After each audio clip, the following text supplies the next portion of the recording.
Online জুয়ার প্ল্যাটফর্মগুলো সারা দেশের গ্রামগঞ্জে মহামারীর মতো ছড়িয়ে পড়েছে। বেটিংয়ের নেশায় বুঁদ তরুণরা।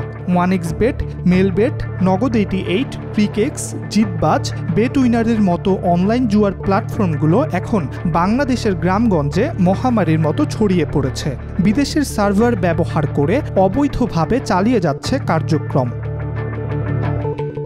সোশ্যাল মিডিয়া বা পর্নোগ্রাফিক সাইটে দেখানো বিভিন্ন অনলাইন বিজ্ঞাপন থেকে এসব জুয়ার সাইটের সন্ধান পাচ্ছেন ভুক্তভোগী তরুণরা।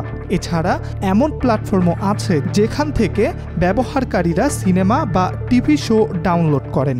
এসব সাইটে ঢুকলেই কিছুক্ষণ পরপর বেটিংয়ের পপ আপ বিজ্ঞাপন ভেসে ওঠে।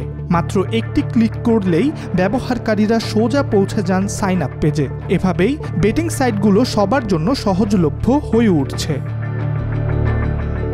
এইসব বেটিং সাইটে সাধারণত নানা ধরনের গেমের আয়োজন থাকে। খেলার জন্য প্রথমে টাকা জমা দিতে হয়। জিতলে ব্যবহারকারীকে নগদ পুরস্কারের প্রতিশ্রুতি দেওয়া হয়, কিন্তু বেশিরভাগ ক্ষেত্রেই সেই টাকা তাদের হাতে পৌঁছায় না। টাকা তোলার প্রক্রিয়া আটকে দিতে বা দেরি করাতে সাইটগুলো নিত্য নতুন ছোটখাটো অজুহাত দেখায়। কেউ কখনো বড় অঙ্কের টাকা জিতলেই প্ল্যাটফর্মে দেখানো হয় কৃত্রিম ত্রুটি বা সিস্টেমের গণ্ডগোল।